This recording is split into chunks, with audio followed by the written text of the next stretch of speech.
I'm Peter Mullen from Mullen Natural Health Centre, a naturopathic practice in Newcastle, New South Wales. And I've been working as a naturopath for over 30 years. And thank you for joining myself and Bec Bowie for tonight's webinar as we discuss a topic that is very close to my heart, and that is sustainability. Now, over my 30 years in practice as a naturopath, I've experienced my patients' health becoming more complex and people becoming more unhealthy, not healthier, which is a concern. You know, we're seeing an increase in epidemics such as diabetes, autoimmune conditions, such as mental health challenges such as anxiety and depression, to name a few. And probably most alarming is the decrease in our natural fertility and the decrease in our children's health. Now, I strongly believe, and I'm going to be introducing you to our wonderful guest in a moment, I'm sure Bec would agree with me that the health of each of us is very closely entwined to the health of our actual planet. And, you know, if the current changes happening worldwide with the coronavirus have taught me anything, and the impact that this has had on our way of life, is to value the simpler and often the most powerful things that we can do to have good health. And for me, that is a healthy, clean, whole food diet and spending time in nature, going for a walk, going for a swim. So perhaps, and I do believe this, the path to our best health is also the path to our most environmentally sustainable society. So, you know, what can we all do both professionally and personally to really care for the very thing that sustains us, which is our planet, obviously. So tonight I'm very excited to be speaking with Bec Bowie, a well-known Newcastle identity. Bec is a champion of sustainability, also happens to be the owner of one of my favourite cafes, Estabar, which is opposite Newcastle Beach in Newcastle. And Bec shows us how we can have the best of both worlds, a successful, thriving business, providing amazing, healthy, whole foods, and in an environmentally sustainable way. Good evening, Bec. Good evening, Peter. Thanks for having me.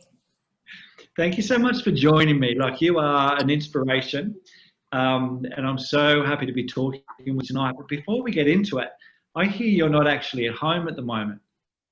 No, I've taken off for a couple of days. I'm in Mudgee for a couple of nights, thinking and resting. So you've done that specifically to give your time just to rest and recover and regroup? 100% actually. My whole team we're taking 3 days off altogether just to regroup after such an intense time of change and mental effort. So it's going to be great for us all. Well, look, I think when we were talking a little bit earlier on this year, we did an Instagram live talking about sustainability really and resilience and how we've all coped with the changes since the coronavirus. And you had some great ideas and tips about, you know, connecting and community. We're going to get to that in just a little while. But before we do, can you tell the listeners as well a little bit about what got you into setting Estabar up in the first place? Or what was it that drove you to start up your own business? Like, as you all know, in small business is such a massive thing. Yeah, it's not for the faint-hearted, that's for sure. But I wanted to do something great for Newcastle. I was in local government at the time, working in tourism, and I chose local government because I really had a passion for community and people, and I wanted to contribute and be part of that. And then when the time came to start thinking of other things, I had this opportunity to open this cafe on Newcastle Beach, which was completely out of left field.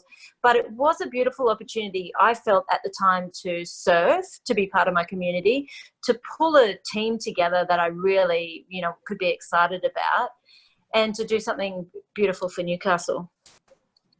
Well, look, I think you've gone from strength to strength since you first started. When did you actually open up the cafe? 2004, November 19, 2004. My goodness, so it's been 16 years this November. Yeah. Oh, congratulations, that's amazing. Now, talking about sustainability, so and we had this little bit of a chat before we started tonight, what's sustainability mean for you, and why is it so important? What's the concept we're trying to get across tonight? Sure. So I feel like it's valuing our resources and understanding that not everything, you can't really take everything at face value when you're thinking sustainability, because all of the products that we choose to use have such a bigger story and such a bigger impact than we perhaps pay for via the price tag. And so as part of a community and as part of even as an organism, we need to invest back in the sustainability of our environment and the food that we eat and the health that we have to, you know, have the lives that we want to live. And I think one of the things that I got from really talking with you a little while ago, and we'll get more into this as we go, but as far as the environment goes, so we're all on the same page, and I think everyone listening would be the same, that, you know, the world is in a crisis, the planet's getting more unhealthy, and unfortunately the majority of the population is becoming more unhealthy. Like with all the advancements in, you know, science and medicine and food growing techniques and stuff, where there's something we're really missing here, that we're not getting better because of it. Yeah. And when we look at, say, food and food practices, what sort of sustainable methods do you have in place in your business? Like what makes you so different with where you're getting your food sourced from? Can you tell us a bit about your suppliers? Sure. So I have a real concern, and I have done for so many years, that I want to make sure that in the future that we all have access to good, clean, nutritious food. And so when we make choices about who we work with at Estabar, we're looking for food that is fresh, that's local, that's grown in concert with nature, and whether that be the animal that is involved or the field, the environment, the air, the water that's involved. And we're looking to work with people that have a real passion for what they do, and they're thinking bigger than just putting something on a plate for, you know, $12.50 or whatever. They're thinking about their impact on the earth, on the consumers that consume their product. And in a way, they're artists, you know, they're not kind of simply capitalists or simply just providing a service. They're building a legacy, and that legacy is something that they can be proud of and something that has benefited us and our environment. And look, I think that's such a good point, is that, you know, they really are artists. They're people that are taking a lot more care and concern with what they're doing, how they're doing it, and the quality of the food they're providing.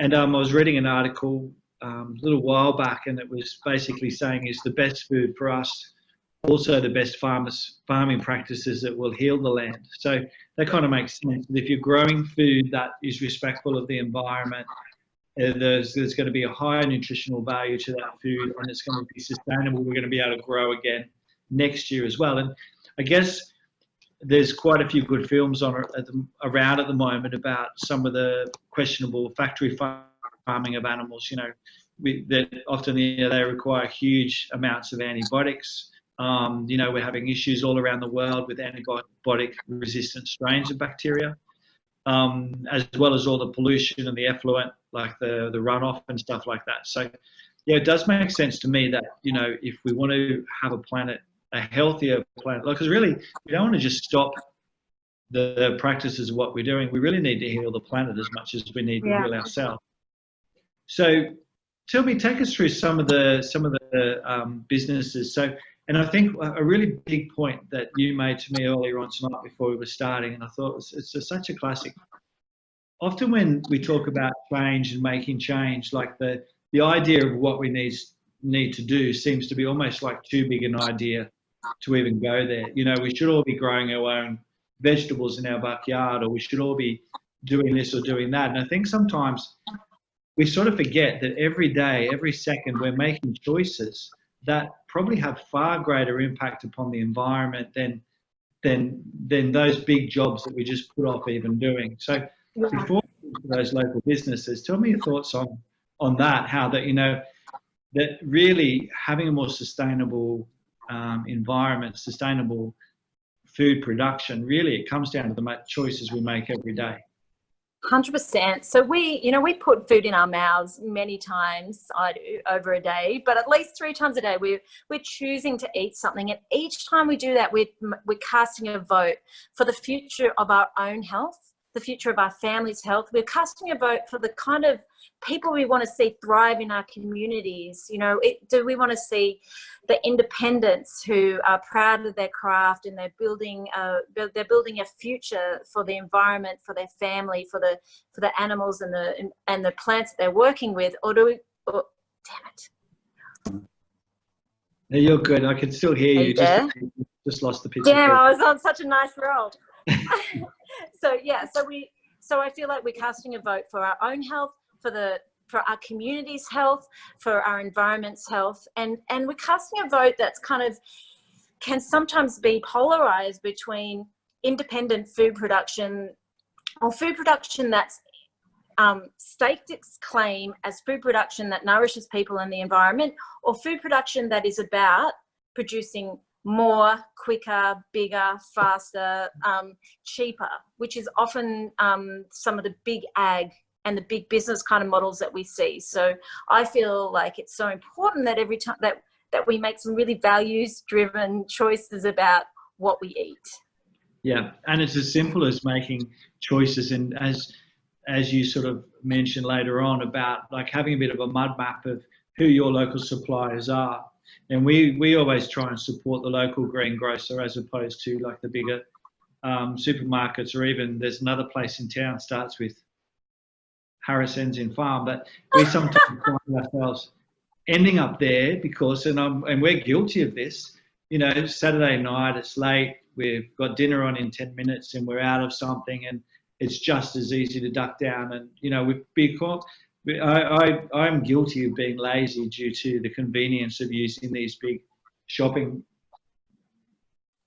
condominiums. So I think and really back to the old days, you have to be more organised and planned with your shopping. You have to know what days you're going to do your shopping on, where you're going to go, and having your idea of your ideal suppliers of who you buy stuff from. So going back to, and I'm sure this is what you're going to get into, but having your ideal butcher, having your ideal greengrocer. But I'll let you keep talking because Sure. So I feel like first though, you shouldn't beat yourself up so much on the visit to Harris Farm, because we're all just making the best choices that we can in the moment. And if we can be focused on what our values are when we're making our choices, it means that when we go to supermarkets or places that are a little bit outside our normal routine, we're still making a vote. Like we can still be talking to them about what we're looking for. We can still be buying the produce or whatever we're looking for on their shelves that still meets our, you know, local, seasonal, ethical, healthy requirements. So, you know, in a way, supermarkets only do what we ask them to do. I'm 100% think that we're bombarded and advertised to and controlled in that way, but we can also push back by the choices that we make. We are still in control of what we put in our trolleys. So if that's what's available to you, fine. Just shop in the section where everything's crispy and fresh and choose the Australian stuff and the seasonal stuff. And in that way, we're contributing to, you know, potentially a change in those businesses. I forget what your question was now. I went off on a tangent.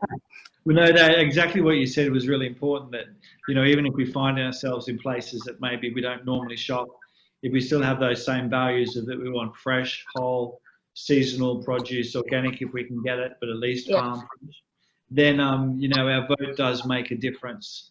And, you know, and I guess that's why we've seen the increase of, you know, organic produce turning up in some of these bigger stores as well, because they know that's what the consumers wanting.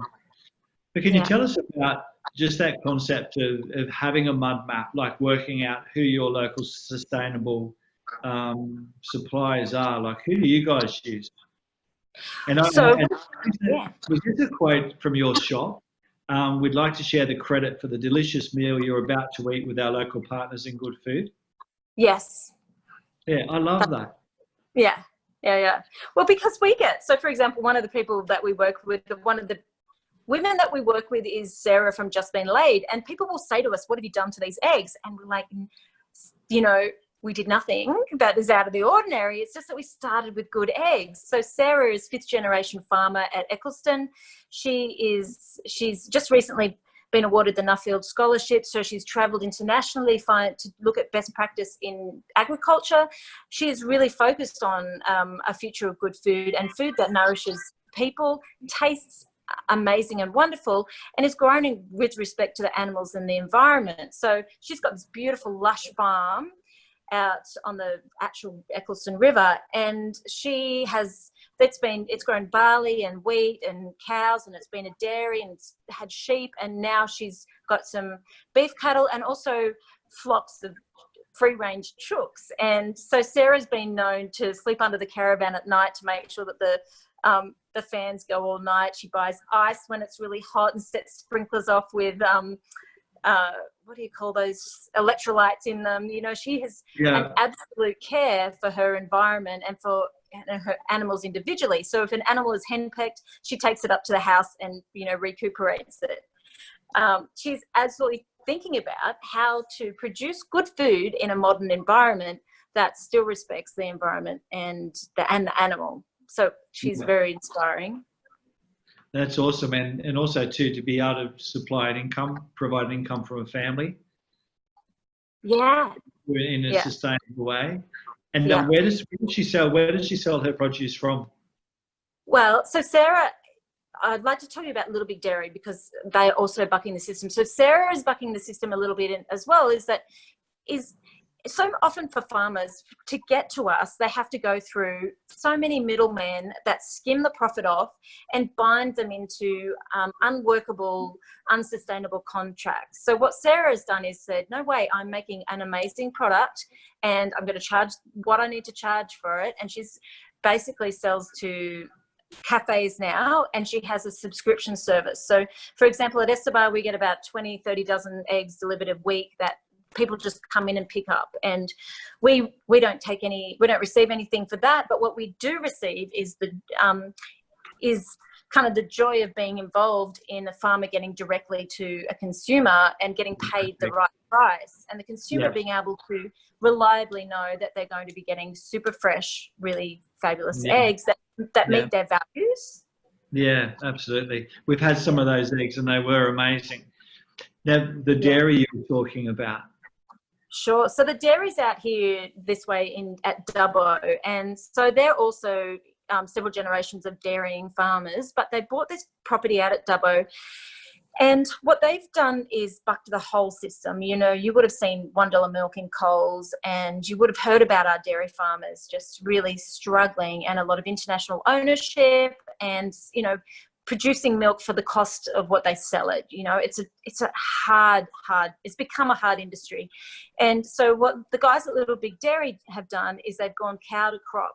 So, cow to cup. So they've got this beautiful property, and they have their herd of about 800 cows, and it's a big size, but it's a nice size so that they can be aware of where all the animals are up to. And they charge the right price. And so I pay a premium for my milk, but it was like I had no choice. I had to choose to work with these guys because they are the future of food. They're bucking the models and the business structures that push their prices down and remove their ability to maintain their herd, maintain their environment, God forbid, give back to their herd, give back to their environment, and sustain their families. So they're, again, a really inspiring company to work with. That's awesome how everything has a story, isn't it? Yeah. It's not just eggs and milk in your coffee or your chai latte or whatever. Like, everything has a story. Yeah. So who else do you enjoy working with? I love working with the milk from the dairy. Like, where would we purchase that from? You can buy it from Estabar. You can probably buy it, do you know what, I think it's at Harris/Farm now. Yeah. But yeah, you can buy it at Estabar. I don't know, you have to Google that. There's a fair few cafes around Newcastle that use it now, which is really great to see. The other two people I really love working with are Mrs. Ritter, who is a lady who lives in Waratah who makes all our jams and chutney, and she cooks on a wood-burning stove, and she gets 2 tons of timber delivered at a time, and I would say she's in her 80s.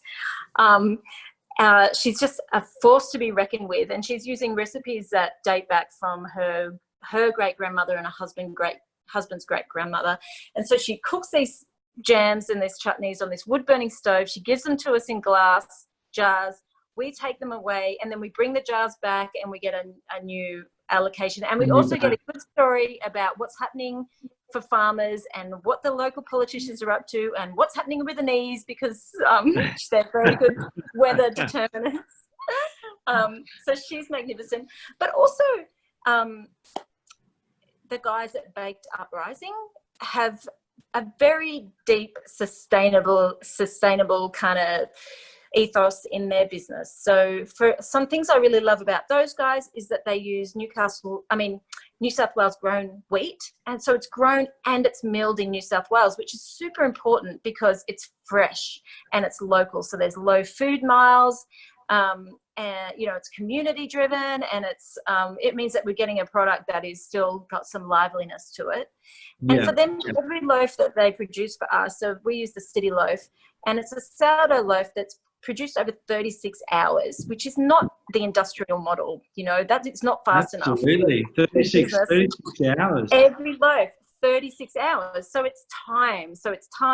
The culture, the water, the salt, the flour, and it's proved over 36 hours, which of course, as you would know, makes it more digestible for us, but it also raises the loaf, gives it the sourness and the beautiful texture and the crunchy outside. Those guys installed a composter many years ago. They really run a thoughtful business over there, and I love working with that sourdough because it's a real true sourdough. So much of what we see now, people know that big organizations know that we desire this truth and this authenticity, and so they use the words that make us think it's truth and authenticity. So we need to be a little bit investigative sometimes, or we need to know who we trust. So we need to trust our butcher, we need to trust our greengrocer, we need to trust our baker, so that we can go there and know that they've done some of the due diligence for us. And I think that's it really makes sense to know the backstory of your food and where it's coming from. I think, we've gone away from the whole, like Mrs. Ritter at Georgetown or Waratah, is she? Waratah.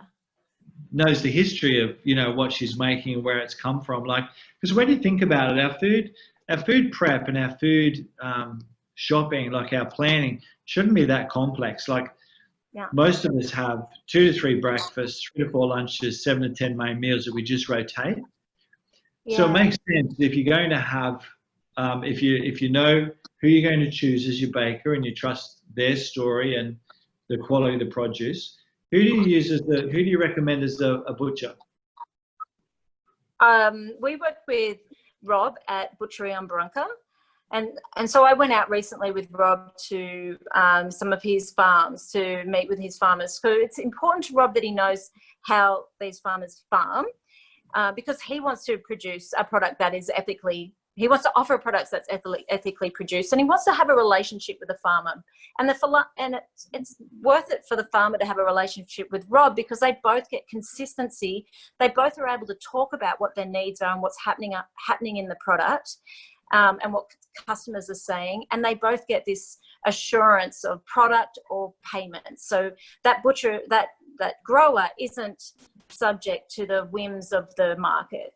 He's not going to get driven down on his price. His premium product isn't going to go in with a barrel of, unthoughtfully produced food. Yeah. We've been having, after we spoke to you a little while back, we've been getting some stuff from the butcher, and the meat has been just incredible. So thank you for that. Again, so we've got our baked goods covered, we've got our meat and butchery covered. We've got the dairy covered. What about your green produce, your fresh fruit and vegetables? Yeah. Where do you get that sort of stuff from? Like, who do you go to for good quality? Sure. So we've been shopping at the Newcastle farmers markets for many, many years. So I would 100% recommend that people do that and be more produce and seasonally led. So instead of starting with a recipe, end with a recipe. So you go to the farmer's market and it's like right now there's cauliflower everywhere. So you're going to be cooking with cauliflower this week. And so you need to build a new repertoire that might not go the whole year, but will definitely come around next season. But if that's difficult for people, I would suggest getting a feed box from Your Food Collective, Local Crop, Feedback Organic, Dave from Feedback Organic, or Newcastle Greens, all really beautiful, seasonal, local produce, all really connected with farmers, as a way to just get a cornerstone where you might not do anything else that's super thoughtful, but if you just start with this delivery every week, that's your commitment to figuring out how to work with the seasons and how to feed yourself as nature intended in the seasons, then it's a good launching pad for, sustainable diet. And Bec, can you just explain, just for everyone listening that might not have come across that concept of like seasonal, eating seasonally, what are the benefits of eating our fruits, vegetables and plant matter seasonally as they grow? Sure. Stacks of benefits. For starters, seasonally means it was just grown, so it's super fresh. So the nutrients are all still available. Seasonally also means that nature intended for you to eat this at this particular time. So, like right now, it's root vegetables and starchy vegetables because it's cold and we need to slow down and we need to combust.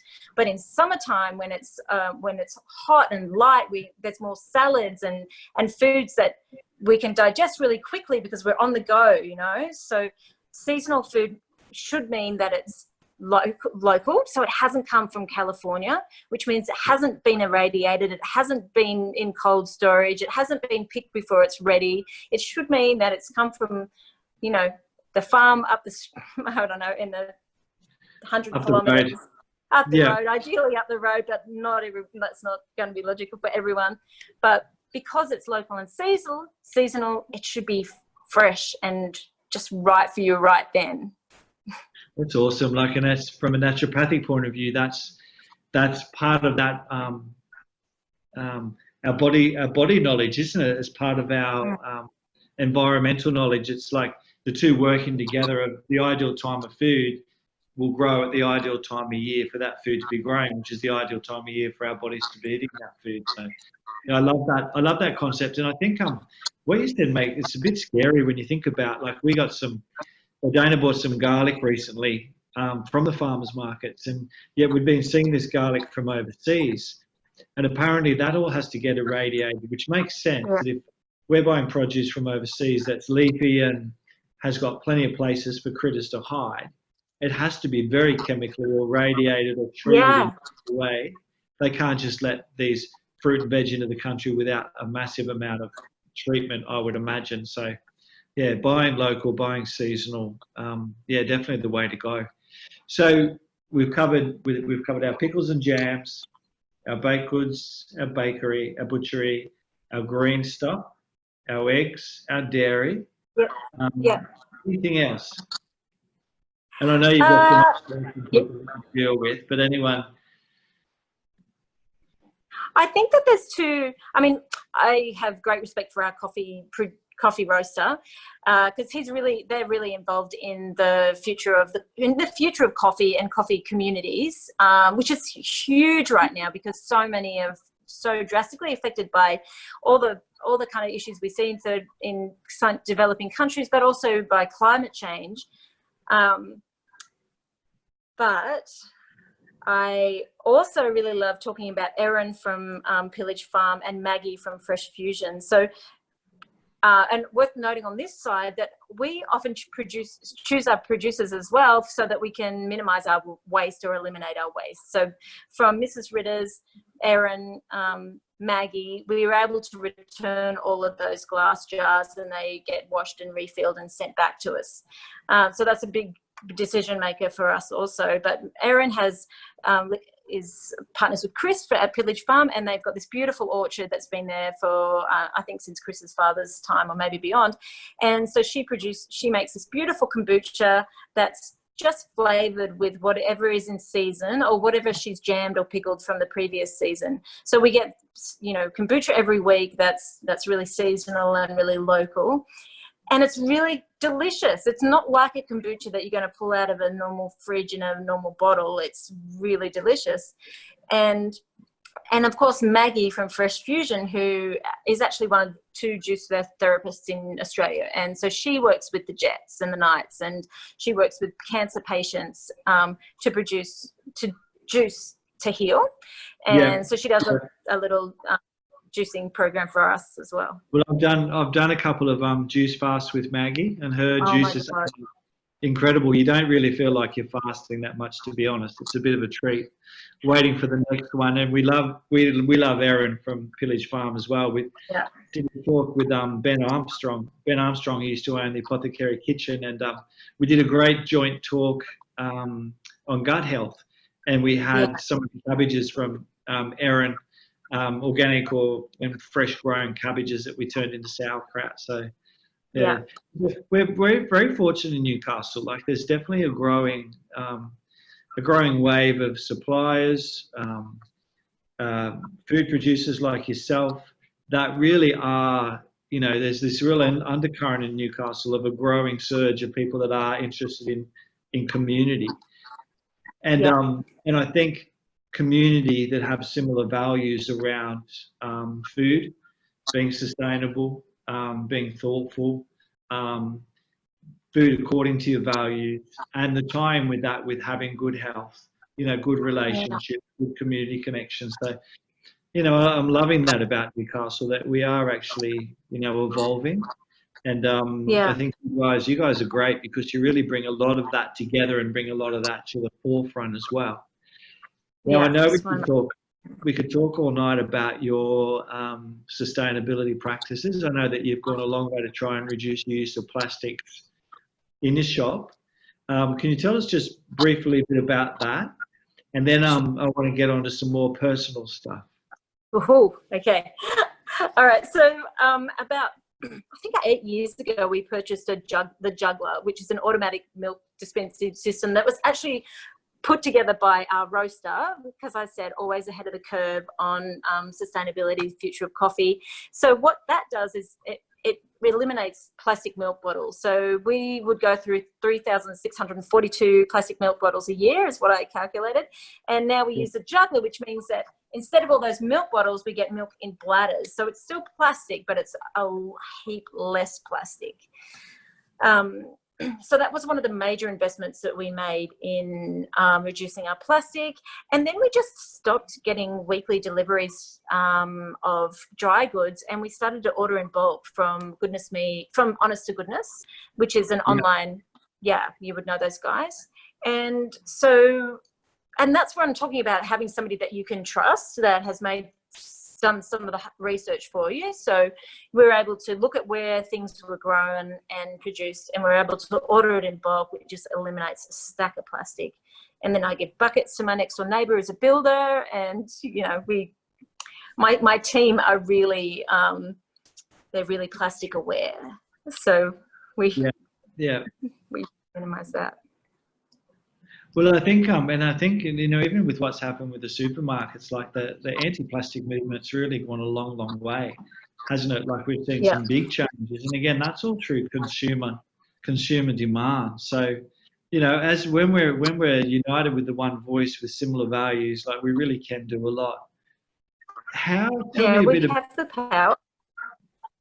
Say that again. Oh, I just said we have the power, we really do, which it's really in our hands to vote for the future we want to see. So tell me, just before we get on to some, what you think is the number one way Novocastrians can start to help support our sustainable community more, tell me a little bit more about what you do personally.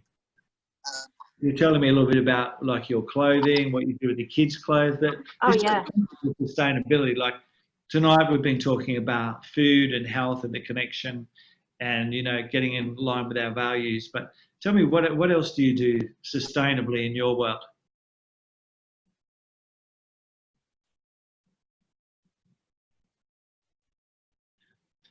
So, Bec, can you hear me? She's gone. Looks like the battery's gone. Okay, so we might have lost Bec there for the moment. We'll just give her a moment and see if she comes back in line. But I hope that tonight this has given you guys some food for thought, and I'm sure I'm speaking or preaching to the converted already.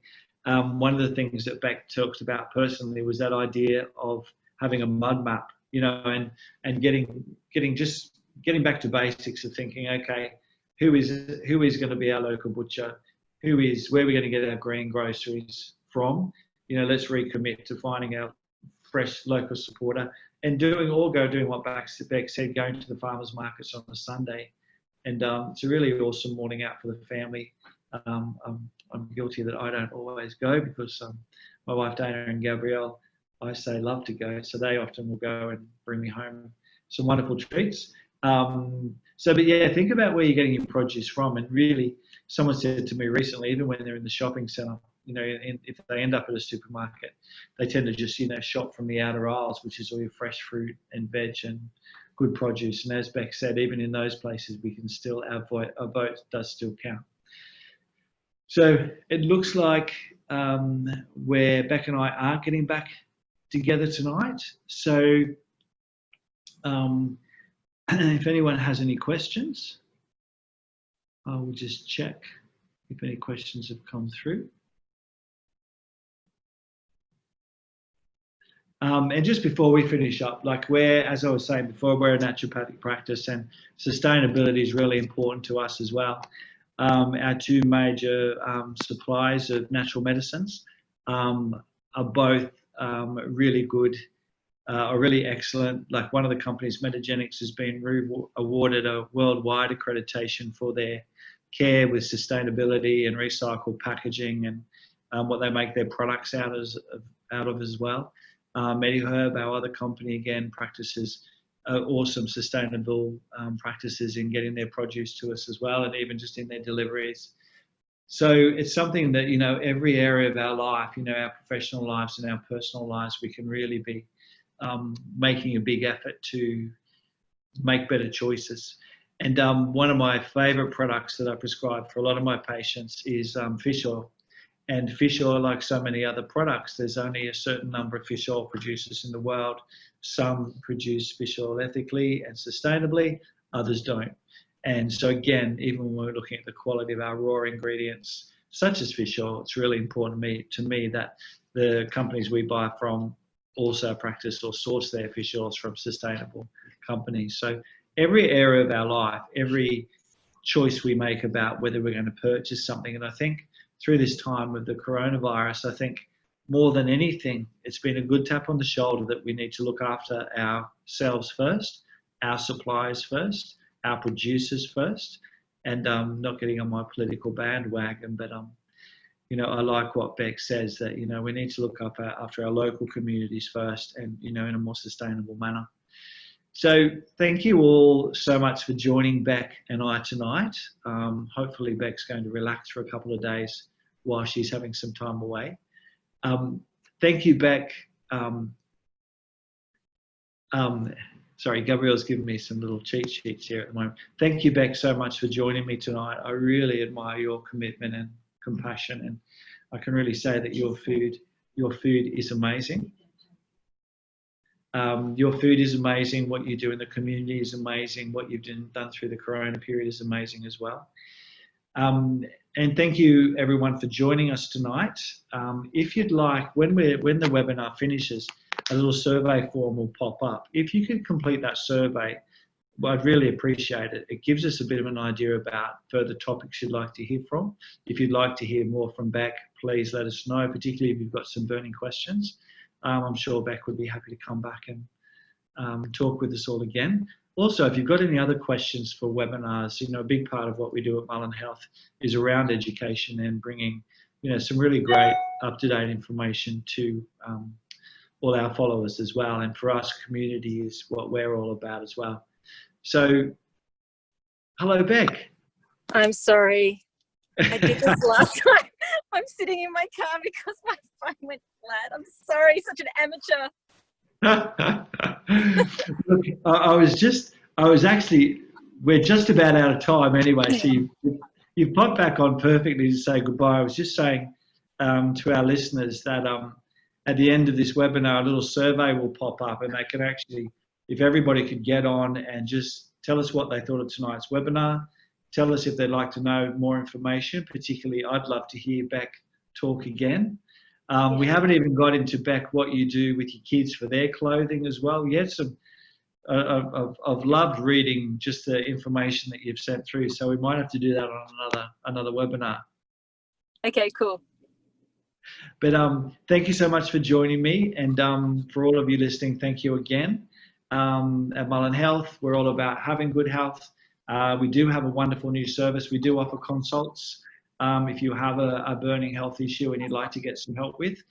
We also have an amazing new service called our Herb Bar. If you've never delved into the world of natural medicine before, or if you have a condition that you'd like a bit of help with, you can always call up at no charge and speak to one of our fully qualified naturopaths and get some awesome advice, some great natural medicines, and get you started on that road towards better health.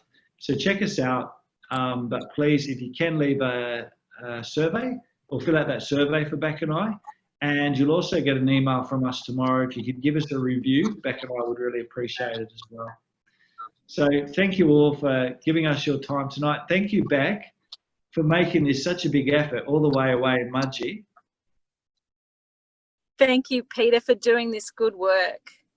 My pleasure, my pleasure. And you enjoy your couple of days of R&R. Thank you. Good night. Look forward to chatting again soon. Good night. Good night. Bye. Good night, everyone.